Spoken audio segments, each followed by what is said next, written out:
Komisi Pemilihan Umum (KPU) akan menggelar pemungutan suara ulang Pemilu 2024 untuk metode pos dan kotak suara keliling (KSK) di Kuala Lumpur, Malaysia.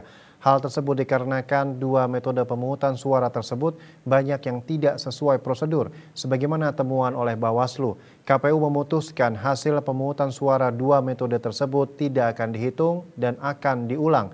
Sementara saat ini proses rekapitulasi suara di Kuala Lumpur hanya untuk hasil pencoblosan dengan metode pencoblosan langsung di tempat pemungutan suara luar negeri atau TPS-LN.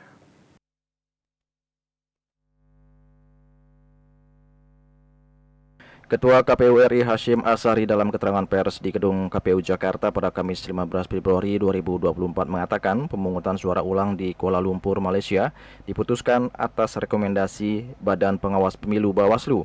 Hashim menyebut ada 3 metode pemungutan suara yang dilakukan di Kuala Lumpur, yaitu pos, KSK, dan pencoblosan langsung di tempat pemungutan suara luar negeri (TPS-LN). Namun begitu, pada pemungutan suara dengan menggunakan metode pos dan KSK banyak yang tidak sesuai prosedur sebagaimana temuan dari Bawaslu.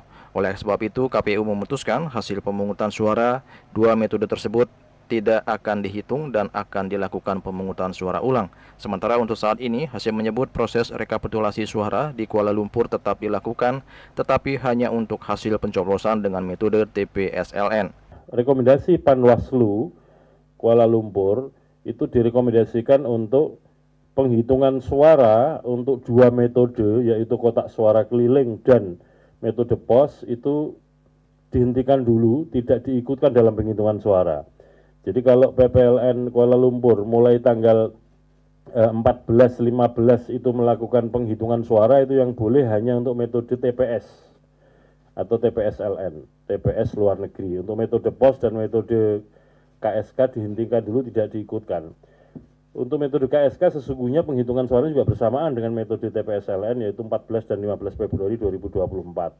Nah, untuk metode pos itu jadwalnya dihitung untuk metode pos 15 sampai 22 Februari. Sekali lagi, untuk dua metode itu dihentikan dulu, tidak diikutkan karena ada temuan-temuan yang sebenarnya KPU sendiri sudah mengetahui ada situasi yang secara prosedural, dan kebetulan apa yang jadi yang diketahui oleh KPU dan juga ditemukan Bawaslu ini sinkron, sehingga kemudian nanti situasinya potensial untuk metode pos dan metode KSK kotak suara keliling khusus di Kuala Lumpur akan dilakukan pemungutan suara ulang. Detail-detail dan kemudian mekanismenya kami di KPU Pusat akan mempersiapkan segala sesuatunya, tentu saja nanti berkoordinasi dengan Bawaslu.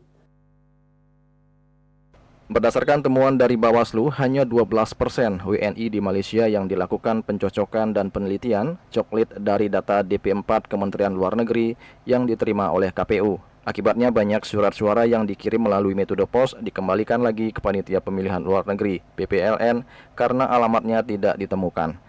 Tidak hanya itu, banyak juga WNI yang akhirnya menggunakan hak suaranya melalui DPK atau daftar pemilih khusus, yang mana surat suara untuk pemilih DPK jumlahnya terbatas. Oleh karena itu, atas dasar temuan tersebut, Bawaslu merekomendasikan kepada KPU agar dilakukan pemungutan suara ulang untuk metode pos dan KSK di Kuala Lumpur, Malaysia. Ketua Bawaslu RI Rahmat Baja menggarisbawahi pemungutan suara ulang metode pos dan KSK di Kuala Lumpur harus didahului dengan pemutahiran data pemilih.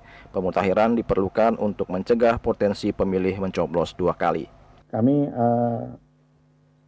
meneruskan surat dari Panwas Kuala Lumpur yang intinya adalah untuk tidak menghitung hasil pemungutan suara dengan metode pos di seluruh wilayah Kuala Lumpur.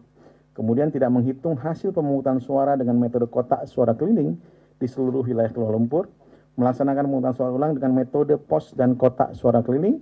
Kemudian pelaksanaan pemungutan suara ulang seperti masuk huruf C didahului dengan pelaksanaan pemutahiran daftar pemilih untuk metode pos dan KSK.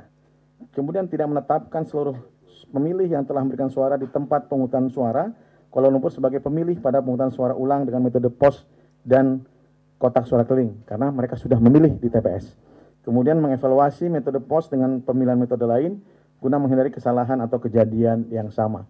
Dan kami sudah sampaikan bahwa tugas ini adalah tugas kita bersama. bukan hanya tugas ansih KPU Republik Indonesia, tapi tugas juga dari pemerintah Republik Indonesia, baik dari Kementerian Luar Negeri, Kementerian Dalam Negeri, Kementerian Tenaga Kerja.